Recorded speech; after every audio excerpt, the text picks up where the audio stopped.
大家好啊！歡迎大家嚟到刀仔鋸大樹紅水水頻道，又係話 Ben 啊。咁啊，先講翻上次個盈利回顧啊。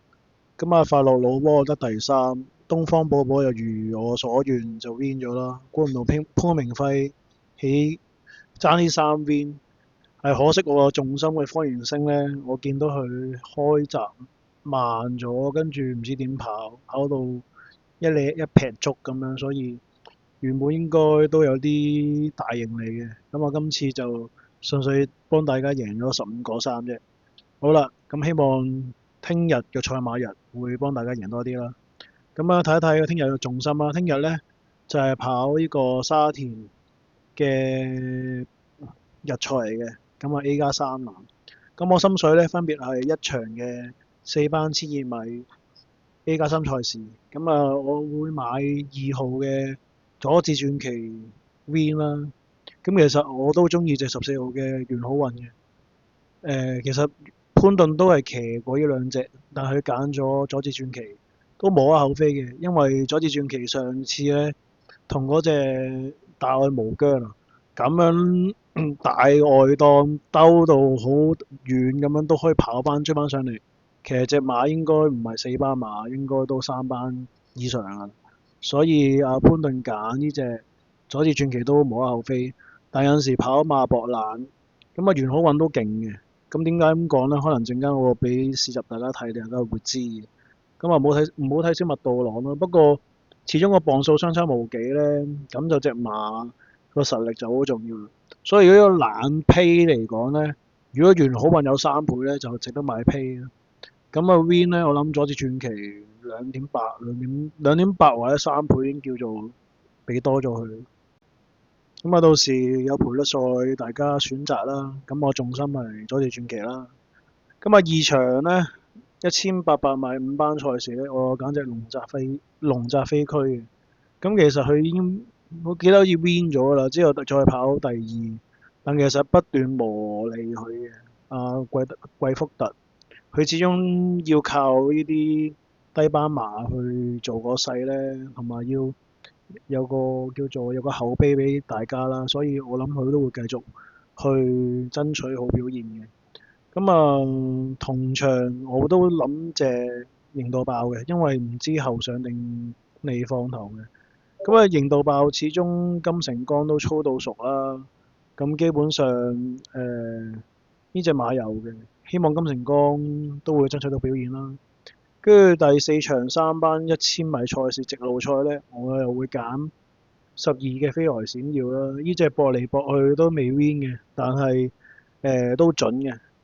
咁跟住5場我就揀1號嘅有形量。咁因為上場呢，阿何澤堯跑到一劈屎咁進退失據，佢又唔知入落內欄，入完內欄出翻外，又想出唔出之間呢，咁啊最後大敗而回。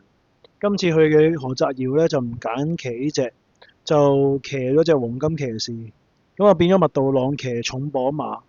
咁希望我估計伍彭智大手出擊嘅情況之下啦，咁始終麥道朗都係啲冠軍騎師，騎術照道理會比何澤堯好。咁啊上次跑馬地冇影呢，就不足為懼嘅，咁始終要適應下，又或者唔係收到出擊指示啦。咁啊如果有形量係懶嘅，我覺得值得一搏咯。咁跟住呢，就6場4班1650米就係泥地賽事。咁你會見到我其實追嚟追去都係追自己心水啦。我最重心呢就係8號啫，沙張奇星，因為上次去跑草地呢就冇嘅，但試集呢一定有嘅，唔會冇嘅。所以如果成懶呢，我一定買硬隻嗰隻沙張奇星嘅。咁啊，其次就會揀5號奮鬥心。咁始終佢強配潘頓呢，呢隻馬應該都想贏嘅，因為之前都係牌仔黃志雲，今次強配都唔好睇小佢啦。但如果論馬實力又懶嘅話，檔位呢，我中意隻沙張騎星多啲咯。咁啊9場呢，又係3班1650米泥地賽事，又係我追過隻馬，就係飛雪神驅啦。又係上次跑草冇表現，今次轉嚟跑泥。咁點解會揀佢呢？陣間我會俾大家睇一睇對課市集。好啦，事不宜遲啦，先講翻第一場佐治傳奇市集啦。佢有好多課市集㗎，咁臨跑前9月7號有試多次市集啦。咁你見到前邊兩隻馬啦，咁就52號我最好同埋50分嘅賢者威風啦。咁你見到其實53分嘅佐治傳奇輕輕推幾推都唔係好用力嘅過晒，所以隻馬呢 sure win 啦。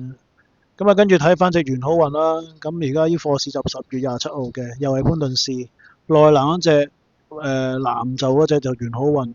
咁你見到基本上呢，其實好輕鬆嘅。咁啊，當然佢都高分啦，但係其實輕鬆啊，後邊出邊嗰隻美神來啊，上次拎個 pace，雷神太保又係 pace，所以如果佢嘅 pace 好分都可以買佢 pace。